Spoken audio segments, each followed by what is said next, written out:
Ibu, Bapak, umat lingkungan Tarsius yang terkasih dalam Kristus, selamat sore, berkah dalam.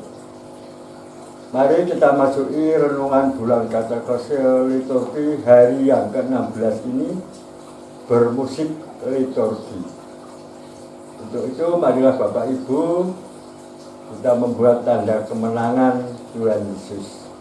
Demi nama Bapa, Putra, dan Roh Kudus. Amin. Bermusik liturgi. Pernah suatu kali seksi kor di paroki mengungkapkan keluhannya karena khasanah nyanyian liturgi masa Advent, Natal, Prapaskah, dan Paskah berjumlah sedikit. Mereka mengatakan bahwa nyanyian liturgi yang digunakan hanya itu-itu saja. Mengapa para pengarang musik terlihat kurang berminat menciptakan lagu-lagu baru untuk masa liturgi tersebut? Ada beragam jawaban yang muncul. Lantas apa bisa dilakukan untuk mengatasi persoalan di atas? Mengacu pada dokumen Sacrosanctum Concilium artikel 121,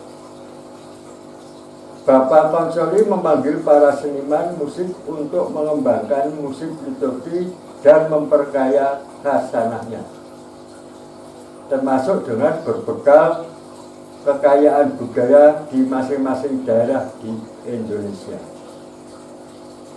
Para seniman musik memiliki kesempatan untuk menciptakan musik dan lagu-lagu liturgi yang menjawab kebutuhan umat. Tentu saja kreativitas bukan menjadi dasar untuk menghasilkan karya musik. Liturgi yang sembarangan atau menurut selera pengarangnya. Kreativitas bukan dimengerti bebas tanpa batasan. Jenis lagu yang diciptakan hendaknya dapat dinyanyikan oleh semua umat dan bukan hanya sebatas kelompok kor saja. Artikel 121 mengatakan, hendaklah mereka mengarang lagu-lagu yang mempunyai sifat-sifat musik suci yang sesungguhnya dan tidak hanya dapat dinyanyikan oleh panduan-panduan suara yang besar, melainkan cocok juga bagi panduan-panduan suara yang kecil, mengembangkan keikutsertaan aktif segenap umat beriman. Komisi Liturgi Keuskupan Agung Semarang membuka kesempatan lebar bagi para seniman untuk memperkaya pemberdayaan musik liturgi. Berbagai buku nyanyian liturgi berdasar kategori usia dan jenis perayaan sudah diterbitkan. Meskipun demikian, ketersediaan buku nyanyian liturgi masih belum merangkum secara keseluruhan kebutuhan umat. Kita tunggu karya-karya kreatif para seniman musik dalam menciptakan nyanyian liturgi baru untuk perayaan liturgi kita. Bapak Ibu yang terkasih dalam Tuhan Yesus Kristus, setelah kita merenungkan atau membaca bacaan tersebut di atas, saya pribadi mempunyai kesimpulan antara lain, di dalam gereja Katolik terdapat dua jenis musik, yaitu musik liturgi dan musik rohani. Musik liturgi atau dengan kata lain disebut musik suci adalah musik yang digunakan dalam berbagai upacara liturgi termasuk perayaan Ekaristi.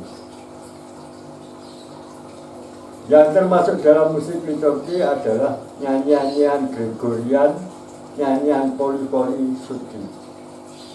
Tapi selain kedua nyanyian tersebut ada pula nyanyian lain, terutama berakar dari budaya setempat. dapat digunakan dalam liturgi asalkan selaras dengan jiwa perayaan liturgi dan mendapat izin resmi dari uskup setempat. Musik liturgi adalah suatu yang penting untuk menciptakan suasana liturgi dalam perayaan liturgi. Musik liturgi juga berperan dalam penghayatan iman umat pada saat umat mengikuti perayaan Ekaristi. Musik rohani adalah musik yang dapat digunakan pada ibadah atau doa-doa bersifat devosi, baik secara pribadi maupun dalam komunitas. Tetapi tidak digunakan dalam upacara-upacara liturgi, termasuk di dalam perayaan Ekaristi. Sedikit saya ulangi, bahwa hendaknya musik liturgi tidak hanya dapat dinyanyikan oleh paduan suara besar, melainkan juga bagi paduan suara kecil dan mengembangkan keikutsertaan aktif segenap umat beriman. Demikian Bapak Ibu yang bisa saya sampaikan. Selamat sore, berkah dalam nama Bapa, Putra, dan Roh Kudus. Amin.